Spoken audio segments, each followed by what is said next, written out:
You pull into the supermarket parking lot at 2:47 p.m. on a Sunday, and the first warning sign appears. There are no parking spots. Not close ones. Not far ones. Not even the weird diagonal ones that nobody usually wants. Just rows and rows of gleaming metal, packed together like sardines in a capitalist tin. But you're undeterred. You're just here for a few things. Milk, bread, maybe some chicken. A quick in-and-out operation. 20 minutes, tops. You finally find a spot approximately 7 miles from the entrance, wedged between a truck that's over the line and a cart someone abandoned because returning it to the corral would require basic human decency. You park, you lock your car, you walk across the scorching asphalt like you're crossing the Sahara. The automatic doors slide open, and a blast of aggressive air conditioning hits you along with something else. The distant sound of a child screaming. Just one of those ambient supermarket noises, you think. Background ambiance. Nothing to worry about. You grab a cart. It has one wheel that doesn't quite work because of course it does, but you're not going to walk all the way back to get another one. You're adaptable. You're efficient. You pull out your phone and check your list. Milk, bread, chicken, coffee, eggs, pasta sauce. 6 items. 6 simple items that any functioning grocery store should have in obvious, easy-to-find locations. You are a hunter-gatherer embarking on the most basic of modern survival tasks. You have evolved for this. Your ancestors crossed oceans and continents so that you could buy processed foods in a climate-controlled building. This is going to be easy. You push your wobbly cart forward into the fluorescent-lit maze, completely unaware that you have just entered the Thunderdome. You make it approximately 15 feet before you encounter your first obstacle. A woman with a cart parked horizontally across the entire aisle, staring at yogurt containers like they contain the secrets of the universe. The aisle is blocked. Completely. There's no way around her unless you're willing to parkour over the organic granola display. You wait. Surely she'll notice you. Surely she'll sense the presence of another human being standing directly behind her, radiating increasingly desperate "excuse me" energy. She does not notice. She picks up a yogurt, reads the label, puts it back, picks up another one. This one is apparently also not the chosen yogurt. The sacred yogurt remains unfound. "Excuse me," you finally say, your voice still friendly, still optimistic. She startles like you've just materialized out of thin air, gives you a vaguely annoyed look, as if you were the one being inconvenient, and moves her cart approximately 6 inches to the side. Not enough to actually pass, mind you. Just enough to communicate that she's technically acknowledged your existence. You angle your cart, attempting to squeeze through the gap between her cart and the shelf. Your wonky wheel catches on absolutely nothing, causing your cart to lurch sideways into a display of canned beans. "Sorry," you mutter, though you're not sure what you're apologizing for. You make it through. First obstacle cleared. You're fine. Everything is fine. You head toward the dairy section, which should be straightforward, except there are now approximately 47 people clustered around the milk fridges, like it's a religious pilgrimage site. You join the throng, waiting for your chance to grab a gallon of 2%. A man reaches past you, grabbing the last organic whole milk from the shelf you weren't even looking at, and somehow elbows you in the ribs in the process. He does not apologize. He does not even make eye contact. He simply disappears back into the crowd like a milk-stealing phantom. You grab your milk. 1 item down. 5 to go. The screaming child you heard earlier is getting louder. Closer. You're in the bread aisle now, which should be simple, except apparently everyone in the entire city has decided they need bread at exactly 3:04 p.m. on this specific Sunday. There's a traffic jam. An actual traffic jam. Of shopping carts. In the bread aisle, an elderly man is moving at a speed that can only be measured in geological time. In front of him, a woman is on her phone, her cart abandoned at a 45-degree angle, creating a bottleneck that would make urban planners weep. Behind you, someone's cart keeps bumping into your ankles because they're following too close, like this is a highway and they're trying to intimidate you into going faster. You can see the bread you want. It's right there, 10 feet away. It might as well be on Mars. You try to go around, maneuvering into the pasta aisle, thinking you'll just come back for bread later. You'll get the pasta sauce now. You'll adapt. You'll adjust your strategy. The pasta sauce aisle is somehow worse. There's a couple having what appears to be a full-scale argument about marinara versus arrabbiata, their carts forming a V-shaped blockade that's cut off all passage. You stand there, trapped, listening to their debate about garlic content and sugar levels, wondering if you've accidentally wandered into some kind of purgatory specifically designed for people who just wanted to buy groceries. "Excuse me," you say, but your voice is drowned out by a new sound. A child, different from the earlier one, now shrieking at a frequency that probably violates several international treaties. The couple doesn't move. They're fully committed to this marinara debate. You're beginning to suspect they live here now. You back up your cart, the bad wheels squeaking in protest, and try a different aisle. Any aisle. You've lost track of your list. You're just moving now, driven by the primal urge to acquire food and leave. You've been in this store for 35 minutes and you have acquired exactly 2 items. Milk and a loaf of bread that isn't even the brand you wanted because someone was parked in front of the good bread and you gave up. You're in the meat section now, staring at chicken breasts that are probably fine but look vaguely suspicious under the fluorescent lights. There's a woman next to you who has been examining the same package of ground beef for what feels like 10 minutes, lifting it, rotating it, performing what appears to be a full forensic analysis. Your cart is bumped from behind. Hard. You turn around to find a man in a polo shirt looking at his phone, completely oblivious to the fact that he's just rear-ended you.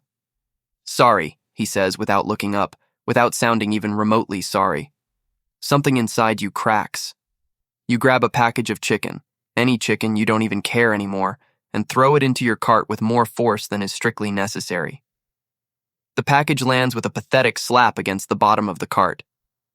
You round the corner toward the coffee aisle and nearly collide with a display of cereal boxes that some marketing genius has placed directly in the middle of the walkway because apparently accessibility and basic traffic flow are optional concepts.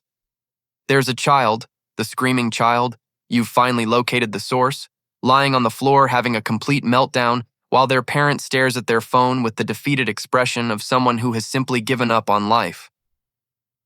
You have to steer your cart around the thrashing child like you're navigating an obstacle course. "Are we done yet?" Another child wails from somewhere in the canned goods section. "No," you mutter to yourself. "We are not done. We will never be done. This is eternity." Your jaw is clenched. Your knuckles are white on the cart handle.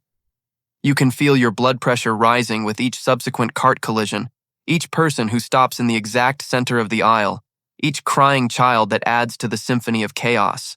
You're standing in the coffee aisle staring at 400 different varieties of coffee, and you've forgotten why you're here. Not why you're in the coffee aisle, why you're anywhere, why you exist. What the point of consciousness is if this is how you spend it. Behind you, 2 carts have gotten locked together, their owners engaged in an awkward dance of trying to separate them while apologizing profusely.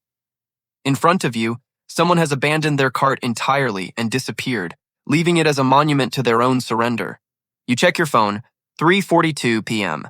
You've been here for 55 minutes, and you still need eggs, pasta sauce, and coffee. 3 items. 3 items that might as well be hidden in a labyrinth guarded by a minotaur. You look down at your cart. Milk, warming, bread, slightly squished from when you had to ram through a particularly dense crowd, and chicken, possibly going bad as you stand here contemplating existence. This is your life now. This is what you've become.